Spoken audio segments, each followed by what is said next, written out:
Madame Olmos, vous avez dit un certain nombre de choses. Vous avez dit notamment Alpexpo reste en déficit. Non. Alpexpo est aujourd'hui encore plus en déficit que lorsque vous avez pris la tête de cet équipement, vous, votre majorité. Vous dites il convient pour l'avenir de s'appuyer sur les événements phares, notamment la foire internationale. Ça fait 10 ans, à travers X rapports, Chambre régionale des comptes, mission d'information, etc., que chacun sait que l'enjeu, c'est de développer le chiffre d'affaires. Alors, manque de chance. La foire internationale, cette année, sous votre responsabilité, a beaucoup moins bien marché que les autres années. Bon. Donc, s'appuyer sur les événements phares, je veux bien, mais on n'en prend pas le chemin. Et vous nous dites... Ne regardons pas, laissons de côté les polémiques qui n'intéressent personne. Excusez-moi, mais il faut quand même savoir où en est Alpexpo aujourd'hui avant de se décider sur ce que l'on fait. Et il est bien légitime de comparer un petit peu ce que vous nous avez dit et ce qui s'est passé depuis un an. Depuis un an maintenant. Je reviens à reprendre quelques éléments. Lors du conseil d'administration du 18 juin 2014, il nous a été présenté, sous votre responsabilité, une prévision de résultats pour 2014 avec une perte prévisionnelle de 1 626 000 €. Après coup, après l'annonce de cette prévision de perte de 1 626 000, vous avez fait le choix d'exonérer Alpexpo de 1 350 000 € de loyers et taxes.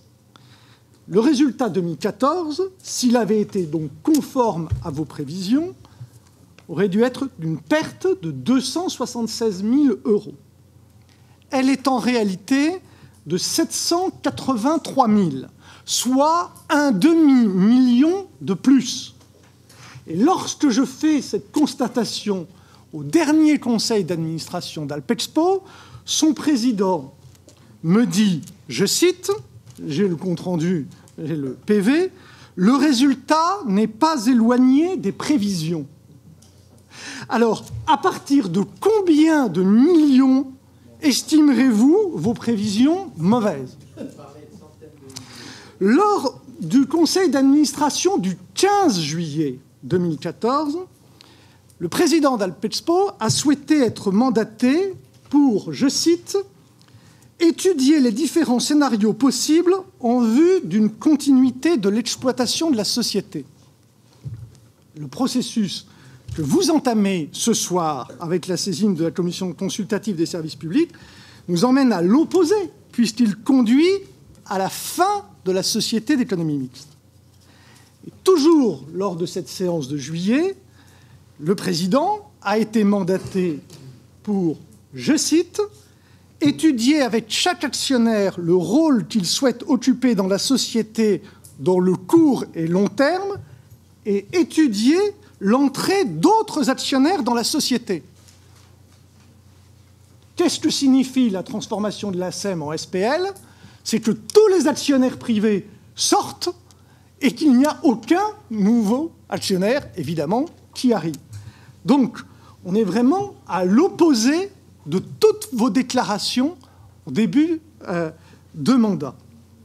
Alors, se pose désormais donc la question, pourquoi vous créez une SPL pour quelques mois ?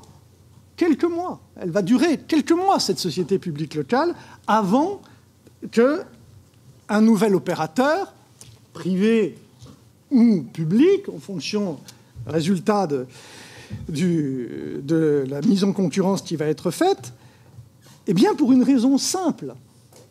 Et d'ailleurs, même le directeur général des services nous l'a dit, c'est une évidence, mais il a eu l'honnêteté et je veux le dire, de nous le dire en commission ressources, pour une simple et bonne raison.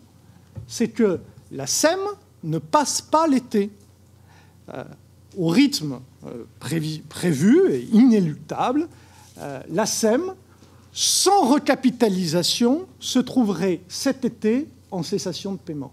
Or, compte tenu des augmentations de capital des acteurs publics, particulièrement de la ville, nous arrivons au plafond légal qu'autorise le statut juridique des SEM pour ce qui concerne les actionnaires publics. Et donc, vous transformez la SEM en SPL, mais cette transformation vise à masquer une situation de cessation de paiement inéluctable pour la société d'économie mixte Alpexpo. C'est ça la réalité des faits. D'ailleurs, la situation financière de la SEM est tellement tendue que, en ma qualité d'administrateur, j'ai écrit au président directeur général, il y a 10 jours, pour lui demander une situation comptable au 31 mars. Je regrette de dire ici publiquement que le président de la SEM fait obstruction à ma mission de contrôle en refusant de me transmettre une situation comptable d'Alpexpo pour connaître la situation financière exacte de cette société au 31 mars. Il avance 2 arguments. Un, ça coûterait de l'argent. Oui, c'est sûr. 300 € sans doute, puisque nous avons un marché, puisque nous sommes avec un expert comptable, et qu'il y aura une situation comptable qui sera faite fin avril. Mais c'est ce soir que nous entamons ce processus. Donc c'est ce soir que les conseillers municipaux, pour être informés comme il se doit avant d'entamer ce processus, doivent être informés précisément sur la situation financière, sur la situation comptable, sur la trésorerie d'Alpexpo. Eh bien, cette information, elle manquera à chacune et à chacun d'entre nous parce que le président refuse la communication de la situation comptable précise de la SEM à ce jour. Alors, non seulement la situation actuelle est catastrophique, mais il faut dire que les perspectives pour 2015 sont encore plus mauvaises, puisque la SEM prévoit pour 2015, nous perdons en 2014 783 000 en 2014, et il est prévu qu'en 2015, la SEM perde un peu plus d'1 million. Et je suis au regret de dire que je trouve que cette prévision de perte d'1 million est particulièrement optimiste. Parce que cette année, comme toutes les années impaires, nous n'avons pas le SAM. Donc nous perdons mécaniquement, au minimum, 2 millions de chiffre d'affaires, si on tient compte, si on reprend le chiffre de la foire, le mauvais chiffre de la foire de 2014. Parfois, les autres années, la FID faisait 2,5 millions, voire 3 millions de chiffre d'affaires. Donc non seulement nous perdons mécaniquement plus de 2 millions de chiffre d'affaires, mais des centaines de milliers d'euros de marge, parce que le modèle d'Alpexpo, il repose pour bonne part sur la FID, qui génère une marge significative. Et bien plus que les 200 000 de delta entre la perte constatée de 2014 et la prévision de perte de 2015. Donc je ne vois pas comment Alpexpo ne perdrait qu'1 million en 2015. Et peut-être que je me trompe. Je le souhaite. Il se trouve que malheureusement, j'avais dit en 2014 que nous perdrions plus que ce qui était prévu. Et nous avons perdu plus que ce qui avait été prévu. Et je l'avais dit en 2013. Et je l'avais dit en 2012. Et à chaque fois, ça s'est vérifié. Bon, c'est ainsi. J'espère que, pour une fois, je me trompe.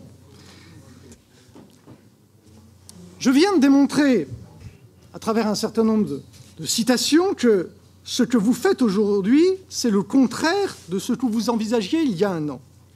Alors, il n'est jamais trop tard pour se rendre compte qu'on s'est trompé.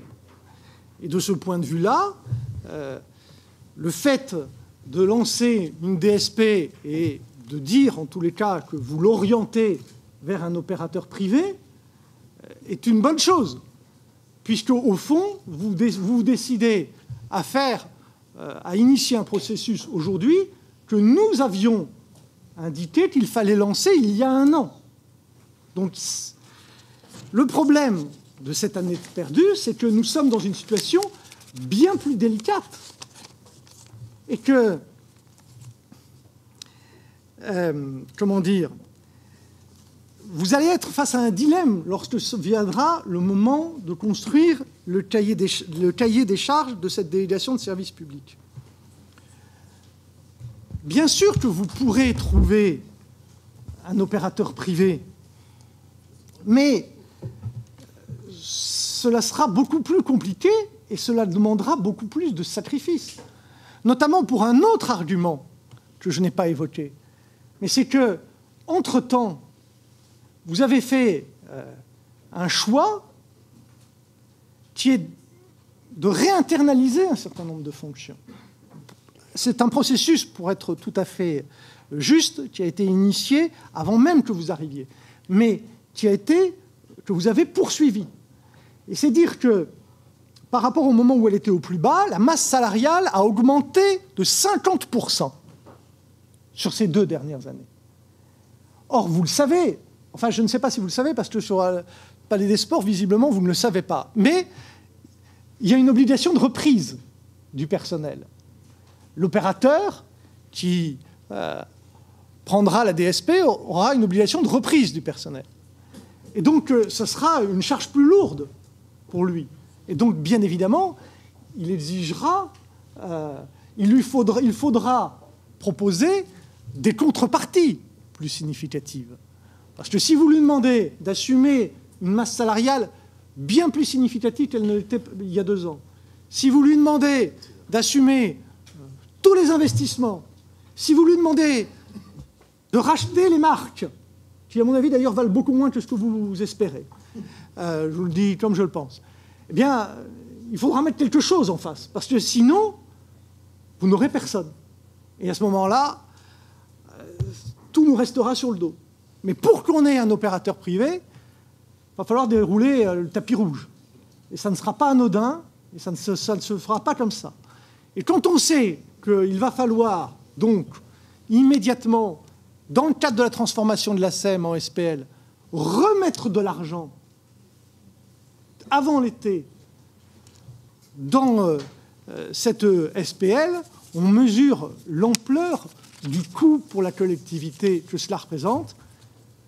Vous n'assumez pas la totalité, mais depuis 1 an, les décisions ou l'absence des décisions qui caractérisent votre gestion aura coûté, au final, très cher aux contribuables grenoblois.